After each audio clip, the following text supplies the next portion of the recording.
You are the best.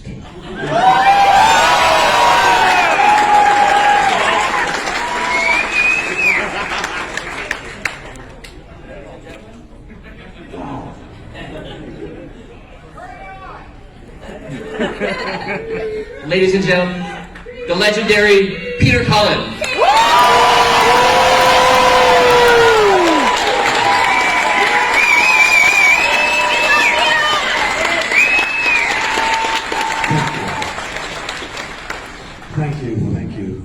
Thank you. This is overwhelming.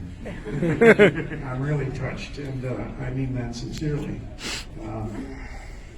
I've met a lot of you today. I've hugged a lot of you today.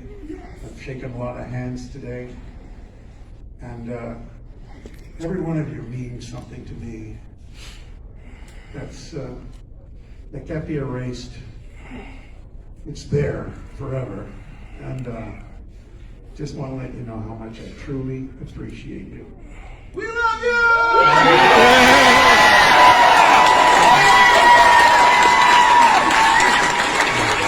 I love you back.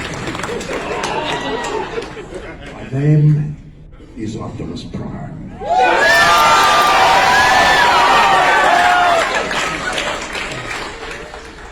And we all are from Cybertron.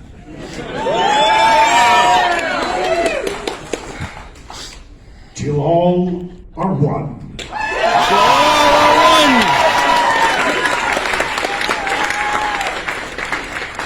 And we are.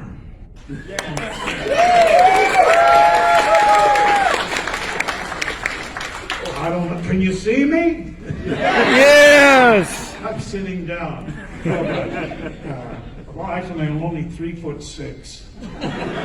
So, anyway, I don't know where to begin, but I allow that for you. I would encourage you to ask me anything you want, as long as you've had the question reviewed first. Here, I'm going to be your moderator today. My name is John, and I've got a set of pre-screened questions for you. And if you're ready, I'll start throwing them your way, Peter.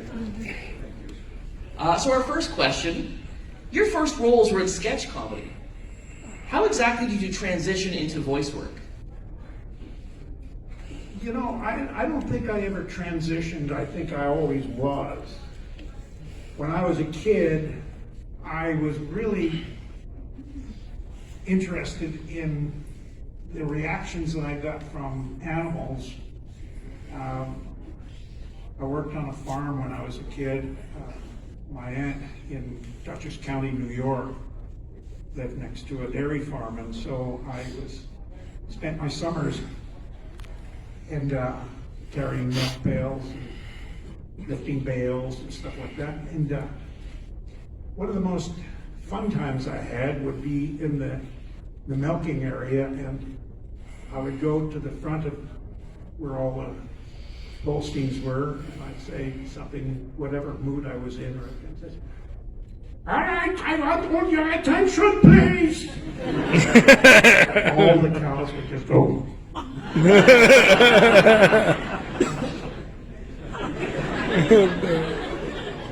eyes get wide like hard-boiled eggs. And then I would talk.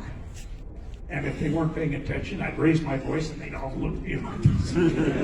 So I had an audience, and it was amazing. I would invent things, you know. I would do different voices. And always had their attention. Went by a turkey farm one time, and all these turkeys, they were making all these noises. And so I did the same thing. But every time they made a noise or a sound, they all together, like 500. So I said, "Who said that?" "Oh, not all of you said. There was one person. Who was that?" "I want that person to stand up." Anyway, I would just improvise. And then eventually, I would take that to the classroom.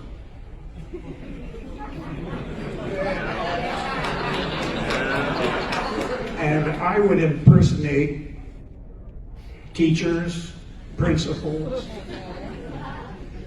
There was one particular time I was impersonating a teacher, and we had these doors that had a transom. The window at the top would open up, for circulation, and no air conditioning in those days. And I had a glass pane in front, so people could look in.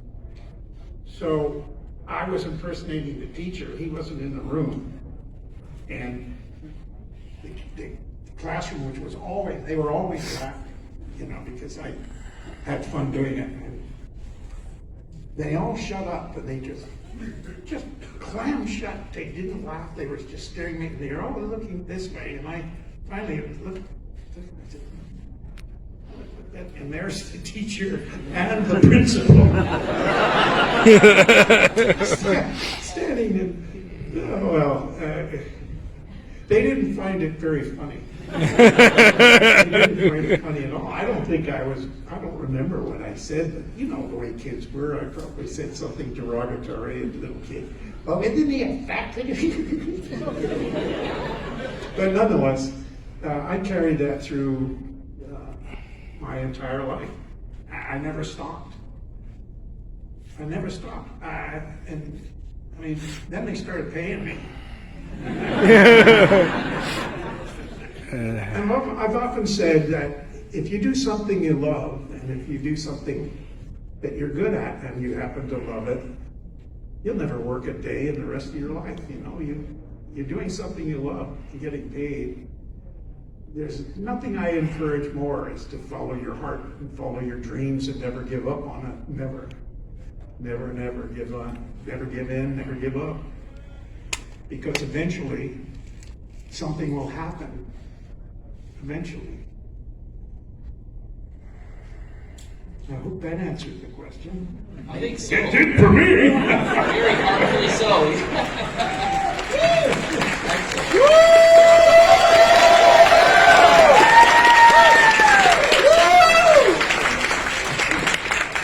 So Peter, our next question is going to come from one of our VIP ticket holders, Nezrin Hassanli. If you could show yourself. Now, Nezrin, would you like to read the question? Of course. Of course, absolutely. Who wouldn't? Hi, Peter. Hi. I'm an aspiring audiobook narrator. How can an artist take care of their voice so it can last for a long time?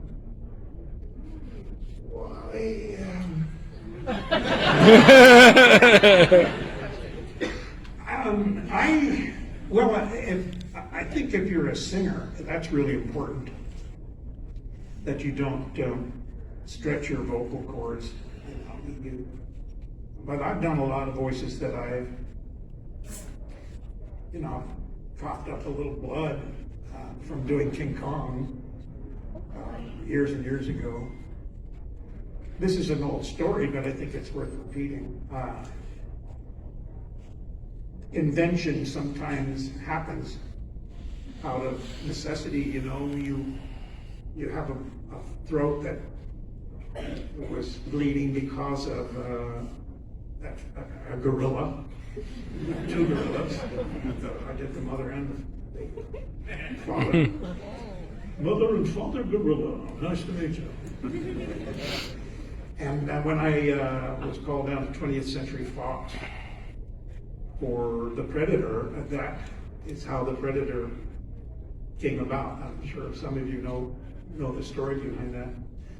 But it's because I didn't want to do monster sounds anymore, because I was afraid that I wouldn't be able to do anything, So I remembered when they showed me the Predators, what he looked like, after an awful lot of insistence. I said, they weren't very happy to show me the character. It was top secret. And, I said, well, if I can't see the character, what's the point of me being here? I've got to create that sound. I've got to create it. So they finally relented. And I looked at that thing and I said, oh, he's ugly. And that face with the tentacles, It reminded me of an upside-down horseshoe crab on the Atlantic seaboard up in Massachusetts, in Situate, Massachusetts. And there was this upside-down horseshoe crab in the sun, and all these bubbles were coming out of its mouth, I guess. And they were clicking. When I got down close, so I said, oh, not only does it look ugly, it reminded me, immediately, the predator. I just thought of that horseshoe crab, and I said, bring that microphone down. And they brought the microphone way up there. And they brought it halfway, and I said, no, bring it down more. I'm in a studio where they probably filmed, I don't know, whatever huge film of the year was back in the 30s, 40s, 50s. It was very leather, big leather chairs and stuff where the executives would sit. So it was quite a scene. And I'm telling this guy to bring this microphone down. And I said, not even there, to right here. Now here's a microphone that can pick up a sound, to that back door. And I'm going,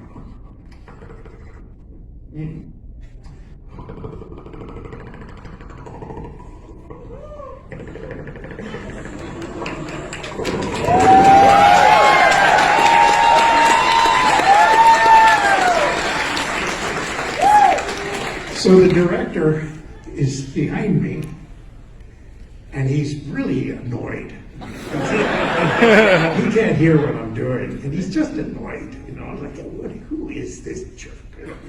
All right, that's enough. And he starts storming down, and the microphone, the sound man up in the booth behind the studio said, you got to come up here. No, I mean it now. Come on up here. You got to hear this. So he walked in. You hear something. You hear the door slam. And about 5 minutes later, he comes in. Oh, hey! Let's go to work here. Okay. Gee whiz, let's do that again. Okay. Okay. So that was that story. I love telling it. It's just funny. It's just, I can see that guy storming up those stairs, and it always brings a tear to my eye. I don't know. Next. So our next question comes from VIP member Daniel Thomas. Daniel? Oh. Daniel, would you like to ask you a question? My question is, when did you realize that you and Frank Wilker have become iconic characters? My first cartoon was with Frank. It's called Mighty Man and Yuck. Yes. And I was Mighty Man. Frank was Yuck. Yuck was a dog that was so ugly he had to wear a doghouse over his head. Oh. But sometimes he'd take it off, and Mighty Man would say, no, don't take them, don't take them. He'd take them right, and I'd turn into Mighty Man, this little, who sounded like Bing Crosby, I guess. We were in those days we just did all kinds of stuff.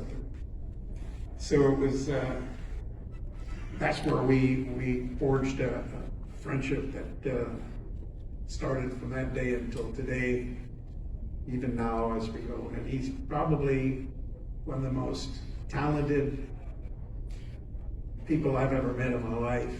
And he can make me laugh more than anything in the world. Only one other person that could make me laugh as much was Jonathan Winters and Richard Pryor. And I've had many an opportunity to be with them, but Frank is the one that I admire, and I call him the king, and he is. And I wish he were here because we normally work together. But I don't know if I'm answering your question or not. It's I forgot the question. It Frank was- does that to me. He just I start talking about Frank and that's it. Can't talk about anything else. Frank! He's here somewhere, I'm sure. It was, when did you realize you and Frank were iconic characters? Oh, wow, iconic. That's an overused word. Iconoclastic. That's a word often used to describe people that, berate people's belief in something. I don't know. We're certainly different from the Hollywood norm. Frank is an excellent actor. I studied theater. I was in the National Theatre School of Canada up in Montreal at the time. We summered in Stratford, Ontario, doing Shakespeare with the Shakespearean Festival there. And then I was an actor at the Crest Theatre Repertory Company for a year in Toronto before my life started to change. And to be an icon, I think I think it's very difficult in cartoons to make a living, unless you can do an awful lot of voices and sounds and different. And I would call Frank definitely an icon. Now that I think about it, after explaining it to myself. And Frank definitely, he's a master, he's a master. I do a few things. So I'm a journeyman compared to Frank. How's that hit you? I think it's fantastic. Our next question comes from a VIP member, Yosan Do.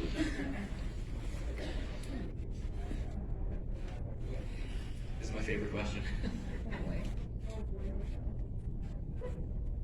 My wife thought you did the voice of Megatron. Should I divorce her and move on?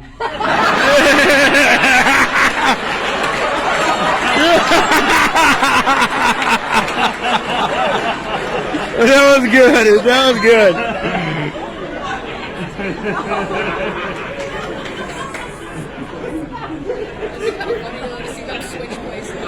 No comment.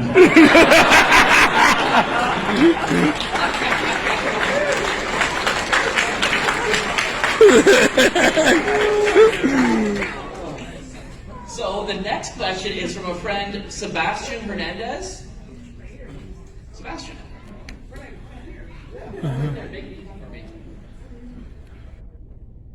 When you first read that they were going to kill off Optimus Prime, how did you feel?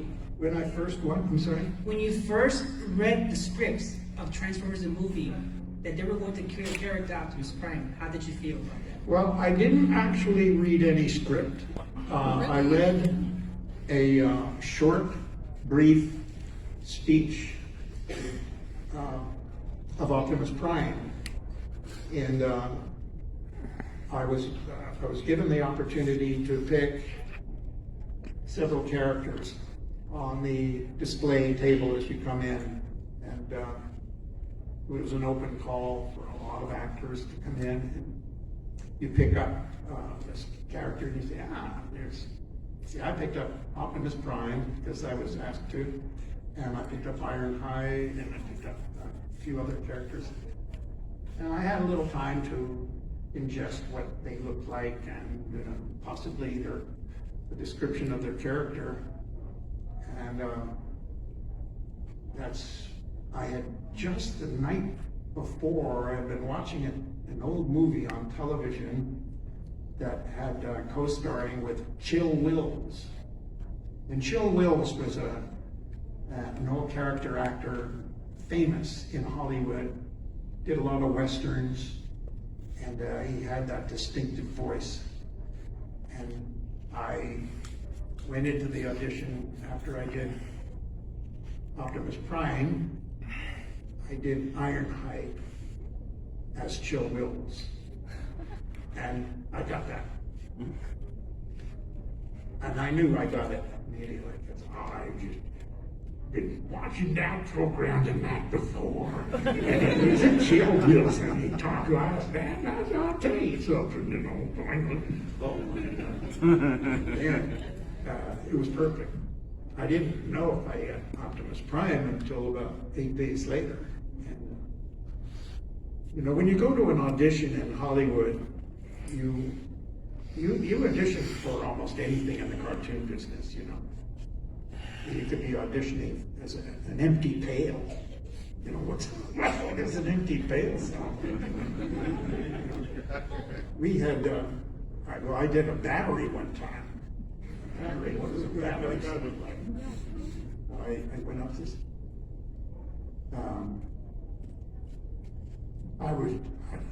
I started talking like that, like a car that couldn't get started in the morning. And I'd start out pretty good like this and go, and then I'd start talking again. So I was like running out of electric juice. And I said, I got that job too. And it read, I'm a 15-year-old car that can't seem to get started in the morning. Anyway, it didn't last long, but it was fun doing. Question? What was it? So, what was your feeling when you read that Optimus Prime was being killed? Summarize. Oh, that wasn't fun at all. I was sitting next to Frank, and we don't get scripts overnight. We get them, you know, when we show up at the studio. And I'm going through the thing like this, and I get to the page where I'm doing this. Who was it? Oh, some actor used to go like this. Nonsense, nonsense, nonsense, my line. Nonsense, nonsense. In circles, you know. So I'm going through just to see how many lines I had in this thing. And I'm going to see Optimus Prime, Optimus Prime, and I go like this. And then about page 11, I went.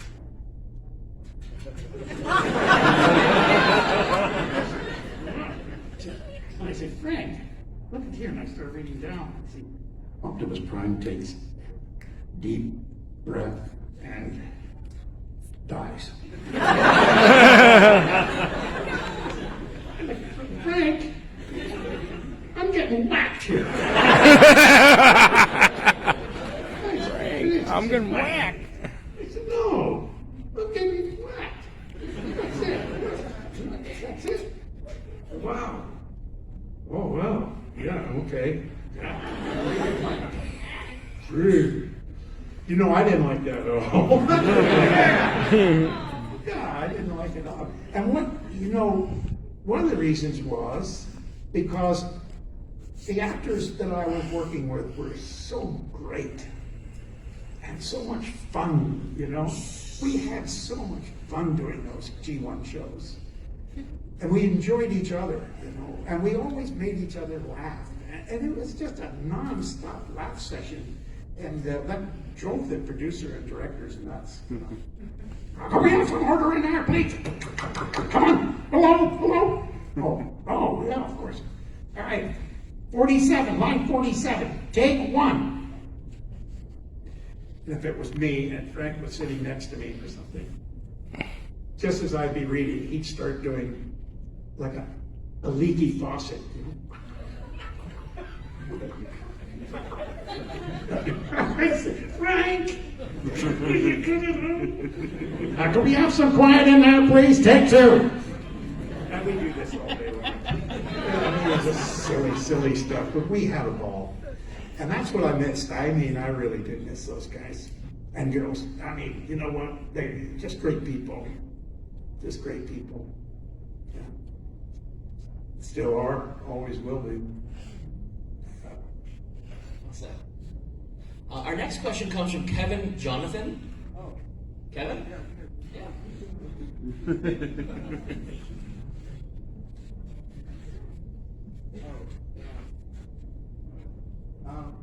My question is, What would you say to the people like myself that see you as a hero and role model? What was the last part of the question? You're muffling with that. Oh, I'm sorry. There you go. What would you say to people like myself that see you as a hero and their role model? Well, I'm honored, thank you. Grateful. I never ever thought it would ever come to that. I never ever thought it. All these years later, that I would be sitting in a room with people that I love and care for, that care for me, and I would never have envisioned or imagined that. But here we are, and I think it's one of the greatest gifts I've ever received as a person or as an actor, and I cherish it, and it means so much to me. I wouldn't trade places or anything in the world for this. And it's hard sometimes now because they're starting to do Optimus Prime with other people, and it hurts. You know, it hurts. Netflix, I think, came out with a show, a non-union thing, so I guess they can get away with stuff like that. Anyway, I got you. That's okay.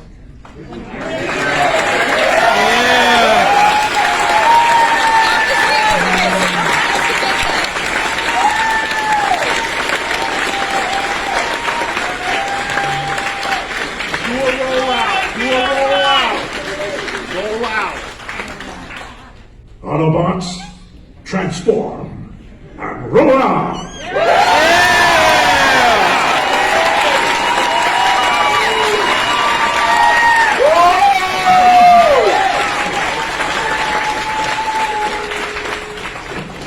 It's so much fun to say that.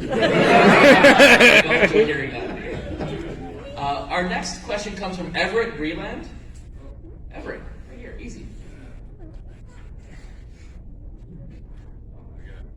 It's great to actually see you again. I saw this guy like 3 times. He's awesome. All right.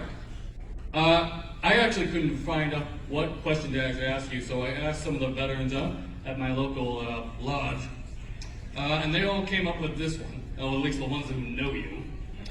With all that you have done, did you ever imagine Optimus Prime ever having such an impact on your career? Not really, not really. I knew it was a very important character.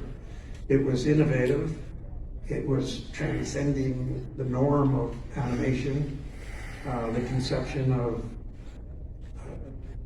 a transforming toy was unique. And I thought, when I first read for the characters, I thought, this is really interesting, you know. It's kind of, we'll make it or not, you know. But it wasn't like Legos or something where you put things together. I mean, these things did it on their own. And it was fascinating. So I guess it would be after a while where I started feeling that this is going to go someplace. And then I got whacked. And then I got whacked.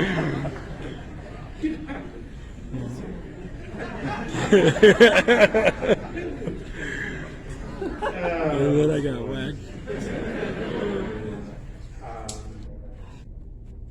And when the feature film came out, that's when I really knew, you know, it passed the $1 billion mark. I mean, that's unheard of, you know. Gone with the Wind did that. But it took years to do that. That movie did, well, a couple of them did over $1 billion. And it's fascinating. So that's when I really, the feature film showed me that. And I guess it's awesome. It really is. It's an awesome thought. Yeah. and a privilege. It's a great privilege. And treat it that way. It's done wonderful things for a lot of people.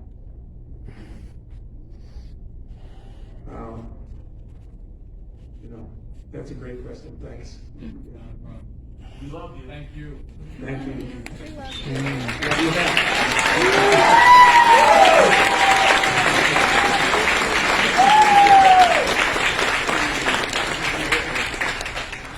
Next up, we have a question from Clay Wyatt. Clay Wyatt? Okay, well, I guess I'll read Clay's question. Peter, how much direction did you get when performing as Optimus Prime?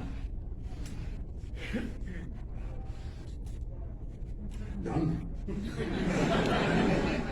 Oh, well, there would be direction, but not character direction. It was always, it would be something technical.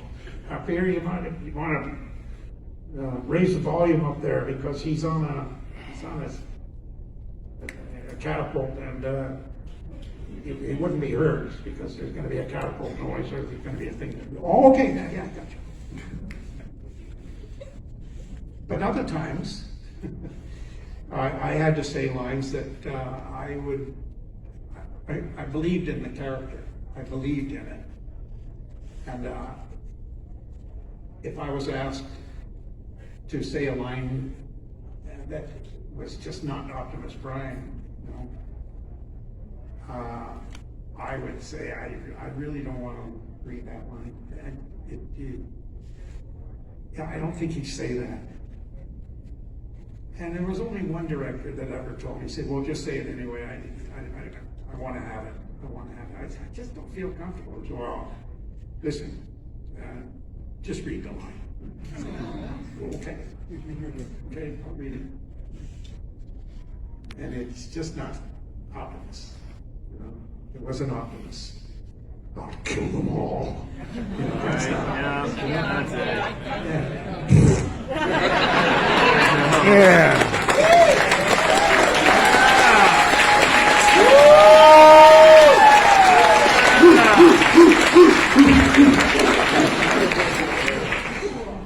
All right, thank you. We have one last question from VIP member Gabe Mayuga?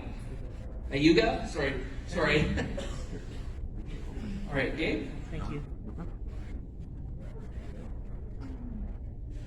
How difficult was it for you to make the Predator sounds? What? How difficult was it for you to make the Predator sounds? Who are you? One ugly.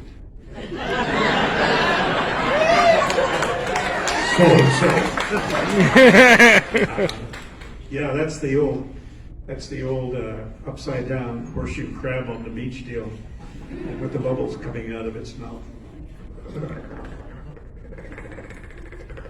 It was also a telephone. Do you remember the old dial telephones?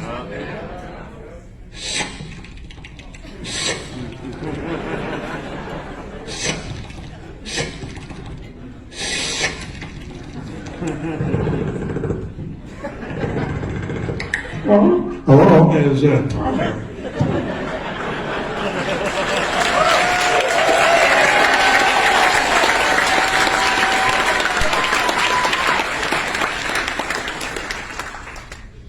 So, from all of us in the audience, Peter, I think we want to say a big thank you to the legend, Peter.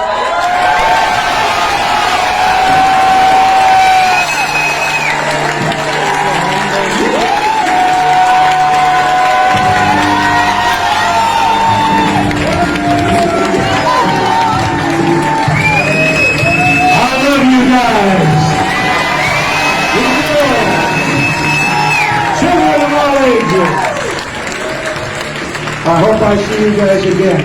I really do. Thank you, Peter. You're in my heart. You're in our.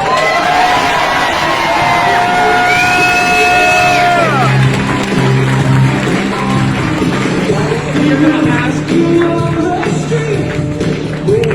ask everyone to remain seated. Peter exits the room, if you could please remain in your seats.